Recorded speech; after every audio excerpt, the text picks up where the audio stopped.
안녕하세요. 오늘 저의 비밀노트 2장 읽어보겠습니다. 남들이 가리키는 길이 아닌 제 마음이 이끄는 길을 걷겠습니다. 가장 중요한 건 최고의 선택을 하는 것이 아니라 자신의 선택을 최고로 만드는 것입니다. 세상과 싸워 이기려면 나 자신부터 이겨야 합니다. 안전, 건강, 생명을 내려놓고 하나님께 내어드려야 합니다. 하나님의 계획과 타이밍은 완전하다는 신뢰를 가져야 합니다. 하나님은 당신 자녀의 부족함을 가려 주십니다. 너희가 어디 있느냐? 안전하냐가 아니라 하나님과 함께 해야 안전합니다. 안전과 건강은 하나님의 영역이니까요. 내 열매는 내 것이 아니고 하나님의 것입니다. 옷차림은 한 사람의 사회적 지위나 직업을 암시해 우리가 그 사람에 대한 인상을 형성하는데 매우 비합리적 영향을 미치고 나아가 우리의 행동까지 잠재적 영향을 줍니다. 옷차림은 나를 대하는 타인의 태도에 영향을 미칩니다. 걸음걸이는 몸의 표정입니다.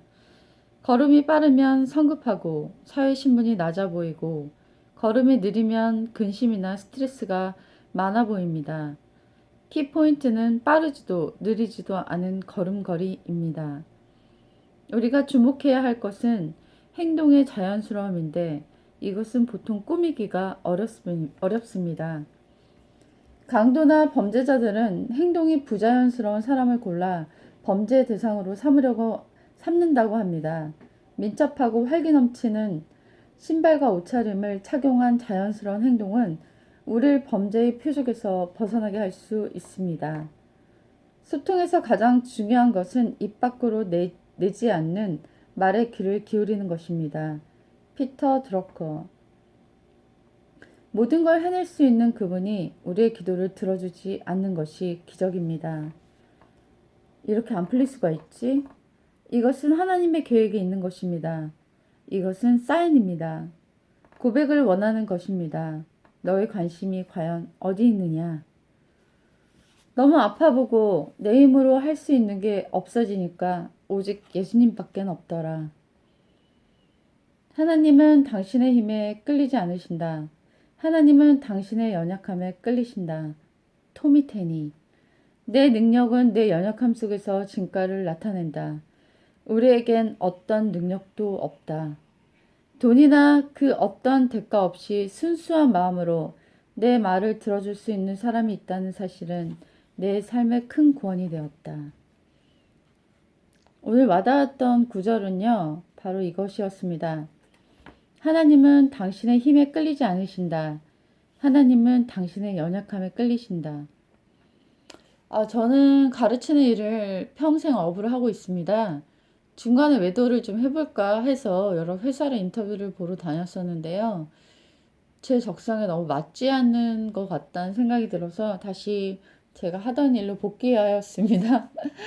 이것이 천직이라는 것을 어떻게 거부할 수 없었는데요. 왜냐하면 교실 안에서, 클래스 안에서 행복해하는 저를 느꼈기 때문이죠. 제가 화상 영어를 하고 이제 끝나고 나왔는데 저희 남편이 그러더라고요. 밖에서 들었을 때 당신이 되게 행복하게 그렇게 들렸어. 제 목소리가 마치 춤추는 것처럼 명랑하고 행복했다는 것이었어요. 그만큼 저는 그 일을 할 때 되게 즐거워하고 있었던 것이죠.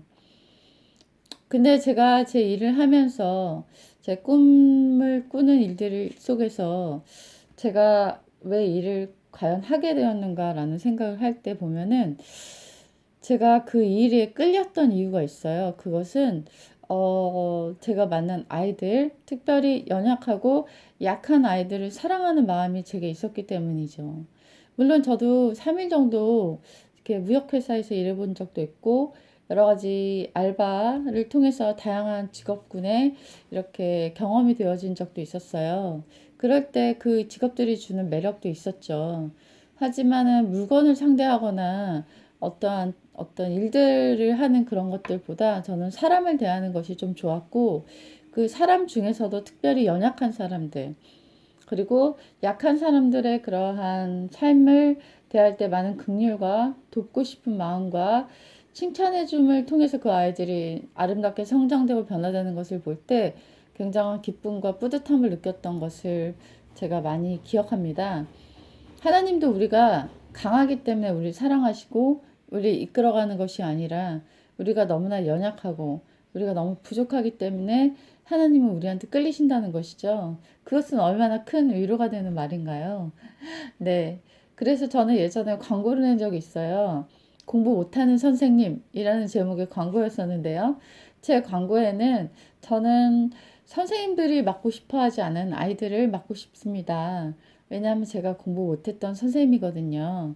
그래서 학교에서 포기한 아이들, 네, 학교 공부를 열심히 따라가려고 하지만 잘 안 되는 아이들, 너무 어려서 포기한 아이들, 그런 아이들, 재미와 흥미를 잃어버린 아이들이 있다면 저한테 그 아이들을 맡겨주세요. 이런 구절의 광고였었는데요. 소위 대박이 났었던 기억이 납니다. 네. 정말 선생님들은 잘하고 뛰어나고 자기 관리가 잘 되고 습관이 잘 잡혀져 있는 강한 친구들을 가르치길 원하지만요. 저 같은 선생님은 제가 연약하기 때문에 비슷한 연약함을 갖고 있는 아이들을 만나고 싶고 가르치고 싶은 그런 열망이 여전히 있습니다. 물론 힘들긴 하더라고요. 네, 힘들긴 했지만 그 안에서 많은 보람과 기쁨을 가졌던 게 사실이에요. 네, 하나님이 우리의 연약함에 주목하고 계시고 사랑하게 계시고 좋은 플랜을 통해서 우리를 힐링하기 원하시는 계획이 있는 것처럼 우리도 우리 주변에서 만나는 여러 연약한 사람들을 향해 사랑의 미소, 작은 몸짓 할 수 있지 않을까 하는 생각이 들었습니다. 오늘도 여러분 안에 아름다운 보석 많이 쌓이기를 바랄게요. 안녕히 계세요.